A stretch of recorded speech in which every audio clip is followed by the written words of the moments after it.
as a leader. It's easy to ask something such as an artificial intelligence platform such as ChatGPT and say, hey, what are the 3 tips to creating a high-performing team? And you could find that out through there.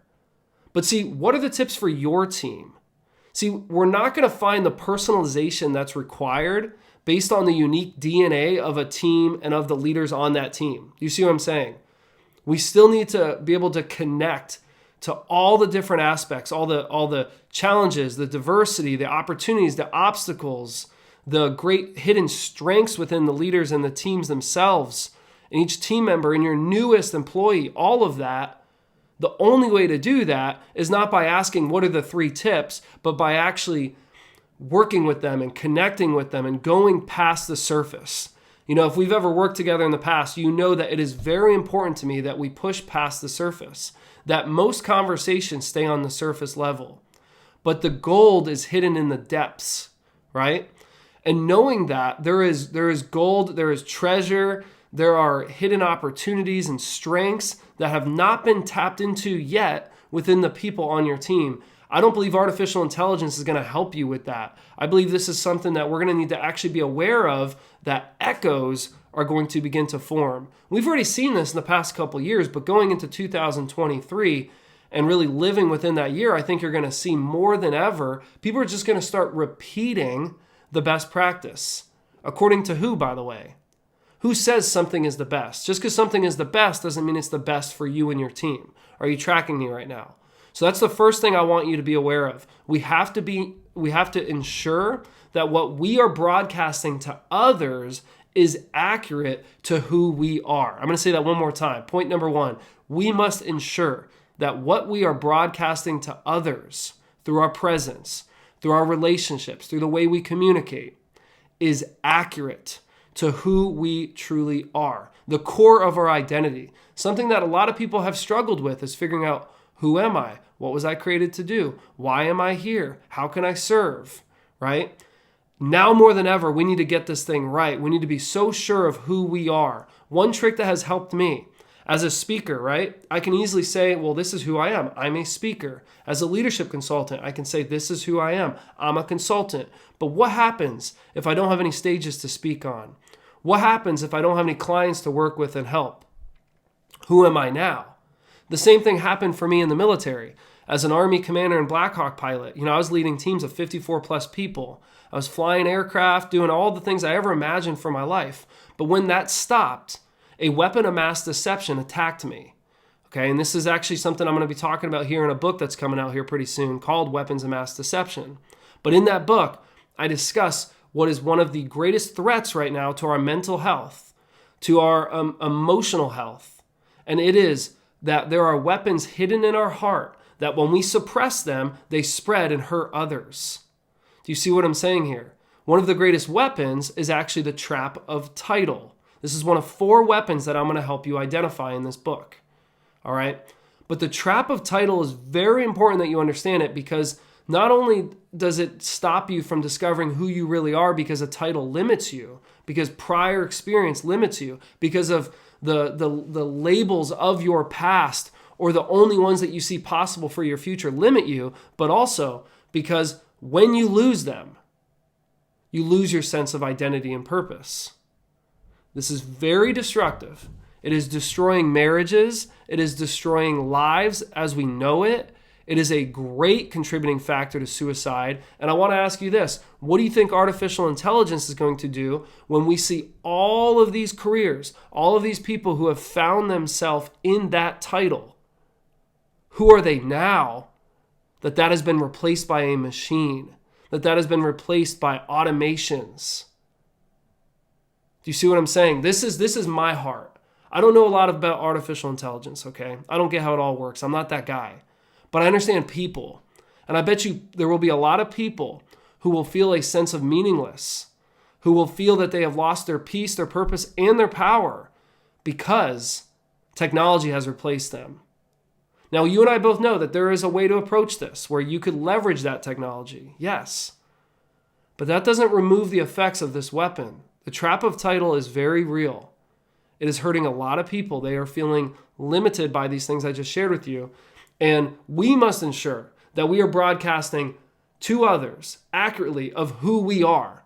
So to bring it all together on this point with number one, I discovered that not only am I a speaker, not only am I a consultant, but more basic than that, I am a voice. I am a sound. See, everywhere I go, I can be a voice. I can be a sound. I can be a voice of hope, a sound of freedom, right? This might sound a little woo-woo for you, but man, you got to go past the surface. You got to go deeper to figure out who you truly are and who your team members truly are. You need to see past their experiences, past their labels, past their education, and be able to look deeper into their core of how they see the world and what they offer and help bring that out of them. This is why we must ensure we are properly broadcasting to others. Not only that, I know I said it was my last part of this first point, but I got something else for you.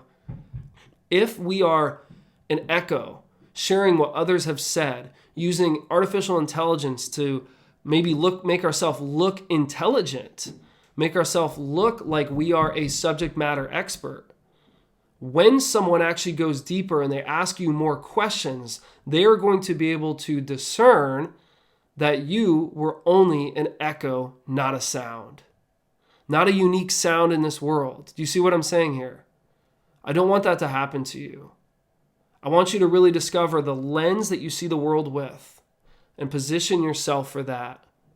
And sure, use artificial intelligence for you and your team and all that to help in those areas, to help deepen your understanding, okay? To give you maybe even a broader perspective, but stay in that lane. If you don't know who you are, you got to start there. And I gave you some tips for me. So that's point number one. Let's jump right into our second point. I really do believe that as leaders, we must look past the surface of information, resumes, and wordsmithing into the authenticity of who someone is, what they know, and what they believe. Okay? Again, this is all building off of that same big picture thinking, right? We have to go past the surface. So as leaders, we might actually limit ourselves based on someone's wordsmithing, on a resume. Do you understand this? Like you could see something and be like, man, this person sounds great. Let's move forward. No, now we got to go deeper. Okay? Wow, this article that this person wrote, they're a genius. We need to bring them in and we need to interview them. Wait, go deeper. See, this is where I think it is going to be really important that we slow down before we speed up. You know, this podcast is called the Leadership Accelerator, but you know the secret to accelerating. I don't know if you've heard this story yet, but when I was recently out of flight school, this was a couple years ago, but it was recent from that time, right? So I got out of flight school a couple months later. I'm sitting in a cockpit with another instructor pilot. And, you know, we start to fly through the procedures and flip the switches and all that kind of stuff, get the aircraft started up. And before we do that, he looks at me and he says, "Hey, sir, stop." I look at him, and this is the instructor pilot of the battalion, okay? This is the guy. This is the one who you want to impress.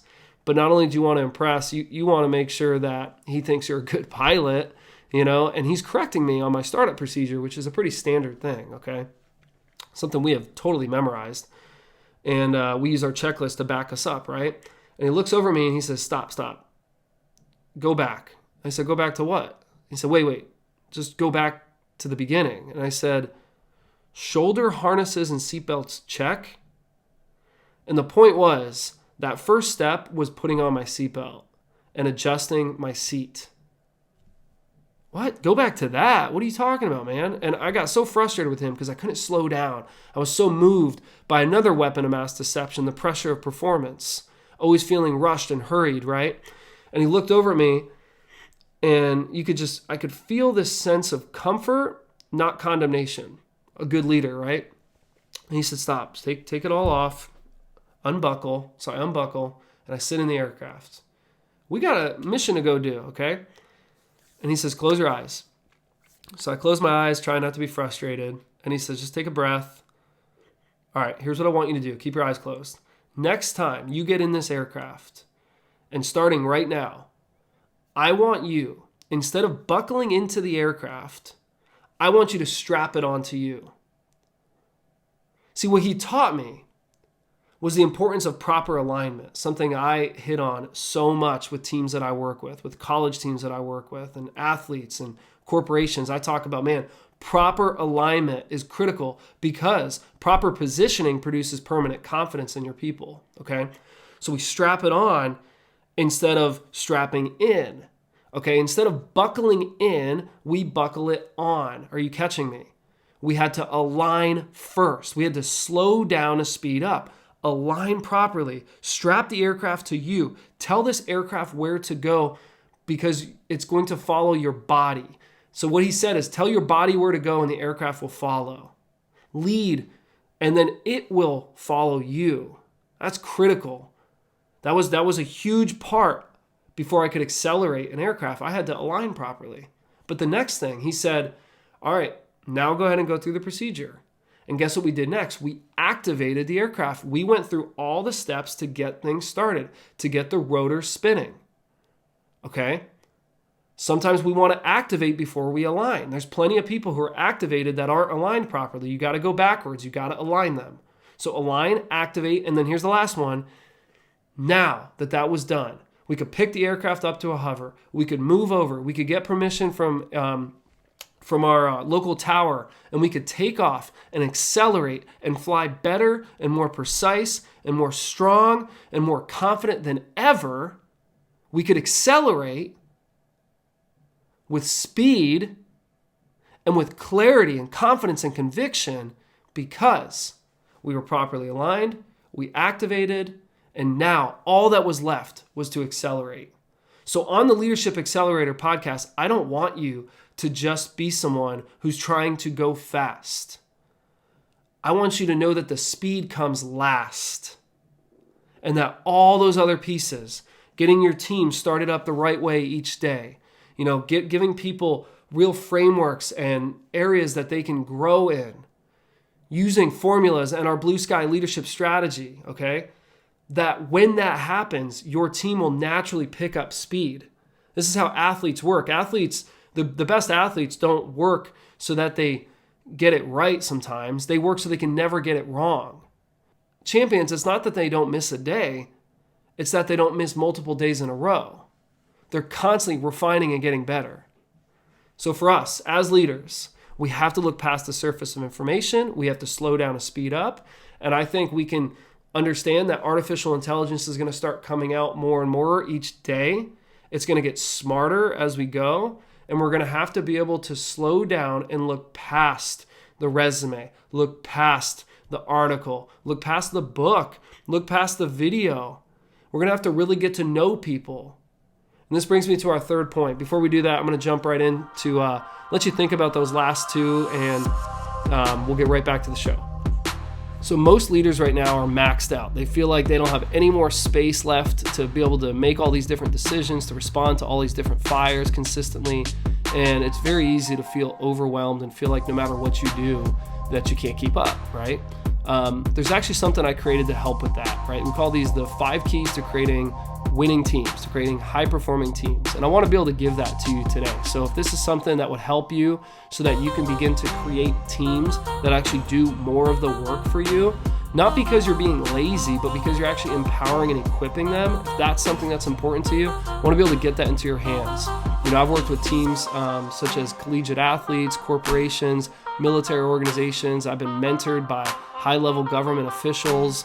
There's just so many areas where I've actually been pretty blessed and lucky to have great leaders in my life. And I'm sharing those lessons with you totally for free in a quick little checklist that you can use to help create your team, right? Because the truth is, your team needs to be created and crafted and built.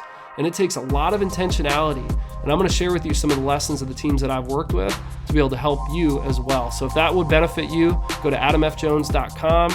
You'll be able to download right there your free guide. I can't wait to see you as a leader who has built a transformational team. All right, here's our third point for today that's going to help you lead by leveraging artificial intelligence, okay? While also being aware of some of the challenges, some of our new mistakes that we're probably going to start to see expand very quickly with the advancement of this technology. The Third thing I want to make sure that you are highly aware of is that there have already been many mental health challenges that have been rising ever since the pandemic, okay? We are seeing suicide rates higher than pretty much ever at this point, especially in my lifetime. Why? Because, man, people are losing their sense of purpose, the vision needed for their life, the vision that leaders should be providing them. Okay, I don't know if you know this, but the World Economic Forum did a study in March 2022, and it revealed something pretty surprising. And here's what it is. That no longer, really for the first time again in our lifetime, that no longer are people looking for pay as their number one reason they choose a company. It's actually not the reason for the quiet quitting. It's not the reason that you're seeing people leave all these different companies, okay? It's because they're not getting what they need. So it wasn't pay. Okay, World Economic Forum said pay was not the reason for people to choose where they're working. Guess what it wasn't also? Promotion. It wasn't even about being promoted and upgrading, which I think is very important to me, but to others maybe not so much, okay? I'm just reporting what World Economic Forum said. Another thing that it's not, that's probably going to surprise you. It wasn't purpose. What? I mean, think of all those great leaders out there, leaders that I love to learn from, John Maxwell, Simon Sinek, right? Talking about how important it is that we provide purpose in the work that we give to people. They don't care about that as much anymore. I'm not saying it's not important. I'm saying it's not the priority. Guess what the priority is? It's going to sound so obvious to you, but are you doing it? The number one reason that people are choosing the companies they work for right now, or the reason they're leaving the companies they work for others, is because they are looking for companies and leaders to invest in their quality of life. Here's what I say. We need to partner with their purpose. We no longer need to provide purpose. We need to provide vision. We need to show progression. But as leaders, we need to partner with their purpose. That's not going to happen unless you go past the surface. That's not going to happen unless you figure out what is their purpose and you make that a comfortable conversation. Unless you use compassionate candor and you have the conversations where you say, hey, look, as someone who's leading this team, it's really important to me that you're developed. It's really important to me that you feel heard and understood and you feel included in the direction of this team. At the same time, I got to make the right decisions for where we're going to go based on what I have, but I value your voice. I value your input. And I want to know, how do you see this situation? How would you approach this? What's important to you? You see what I'm saying? Don't underestimate your team. Please do not do that. I'm sick of seeing leaders who talk down to their team or who think, well, engagement's low because people don't care. That's not true. People care about life. You just might not be giving them the vision they need to actually pull them forward. People want to go somewhere. Tell them where you're going and how not only is it going to help the company, your sports team, yourself, but it's also going to help them with their development. That only happens if you're led by compassionate candor, if you're moved by compassion to help others, if you feel an obligation to help people develop, okay? I'm giving you some examples right now, but this can literally sound like, hey, I know it's really important to you, or actually, see, let me back up. You don't know what's important to them. We don't know, do we? Things change. People change. They might have told you something was important, but now it's changed. So why don't you just start with that? Hey, as someone who's leading this team and, who really wants to see you develop, it's really important to me to know what's going on with you. What are some things that you want to focus on in the future? Don't worry about your resume. Don't worry about your past experiences or your lack thereof education or the education that might limit you and put you in a box. I see you more than that. So if you could go anywhere right now within this company or even outside of it, or you could develop into your career in the next decade, help people think long-term, okay? In the next 5 to 10 years, where would that be? What would you want to do? Remember, you're helping them see who they are. We talked about that in point number 1. So point number 3, we're saying, hey, where do you want to go? How can I help you get there? Right? And we're saying, man, I know that there's all these challenges with mental health, but as leaders, there's no one who has a greater level of influence than you, than us. We're the ones who change the environment around us. whether this is in your home or in the workplace. Okay? Leadership is a lifestyle, and we must live that life, constantly seeing how we're influencing and developing others. So, I wanted to give you some examples of how you can use this, but I'm very concerned about a gap in character. I don't know if you've ever seen the show Ted Lasso, but in Ted Lasso, we see Nate, this assistant, this manager on the field who really has low confidence, low self-esteem. And we see Ted speak into him, and we see him grow over time, right? We see him make him into a coach, spoiler alert. And then, again, spoiler alert, if you're going to watch Ted Lasso, you might not want to hear this. Just fast forward the next, let's say, 45 seconds. I'll make it 45 seconds or less. Ready? Go. All right. We see him pretty much become the villain, right? But there were warning signs along the path. But, for me, I look at leadership as a lifestyle, and I'm saying, even in this show, there's examples we can learn from. So why wasn't Ted calling this out? What was he afraid of saying that would hurt someone's feelings or make him feel less than? See, we do this with compassion. We say, hey, Nate, recently I saw how you're talking to the team, and man, that's not going to help you at all become a coach or become respected by them. Here's some things I think that will help you. Is that cool if I share them with you? Or we can say, hey, I'm really concerned about the way I saw you speak to this person. As leaders, we have a responsibility. This is you saying this to them. As leaders, we have a responsibility to be a proper model for people to learn from, to be an example. And what you did, I don't think that was really being the example. What do you think? And you might find some people who just are going down the wrong path and you can't stop them. But I think more than ever, you're going to find people who go, you know what, you're right.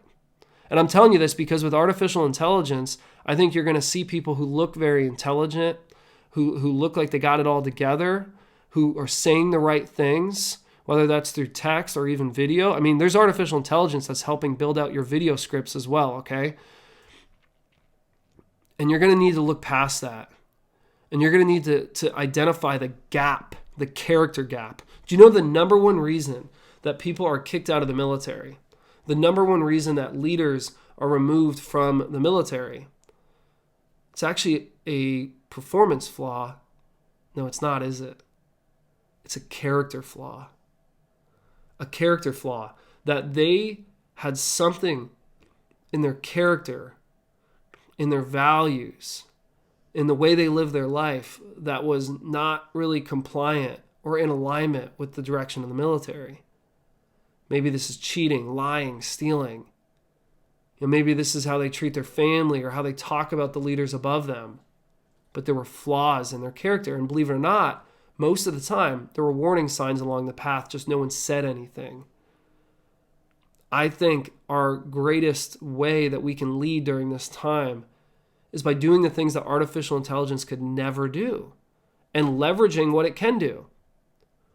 By going deeper, by using emotional intelligence, by having these type of conversations that need to happen, and by walking with people, by deepening relationships. Because I'll tell you what, I think we have a lot of intelligence right now in 2023, a lot of sources to help us, and yet people have never felt more alone. They've never felt more isolated. The greatest scarcity right now is really depth of relationships. It's connection to people. And that's needed. We have to help with that. Mental health challenges are rising because people who once saw their value in their performance or their profession are going to lose that. They're going to lose their profession. They're going to lose their ability to perform in an area because it's going to be replaced. So we must be able to see that that is a fragile belief system and that our greatest power is in our presence. And that you are valuable because you're valuable. And that every one of us is a key to unlock something in others. We are not the only key. We can't do it all ourselves. But when we work together, we can begin to see, hey, I can help unlock this person's confidence. You can help unlock this person's analytical side. You can help teach this person sales, You see what I'm saying? You can help unlock this person's marriage and relationships. And all together, we're serving that one person to help them become the greatest level of who they were created to be. Why? Because we are all positioned for purpose. Well, hey, thank you for listening to the Leadership Accelerator podcast. As always, it is an honor to serve you. And I really believe there's a mission for your life. And I believe whether you're at the top of a peak or the bottom of a pit, you gotta continue mission. Please subscribe, share this with others. Let's get the word out about how we can leverage this technology that we talked about, but also how we can really find a deeper intrinsic value to who we are and help our team members do the exact same thing, because as leaders, we have that responsibility. We must lead with love and we must continue mission.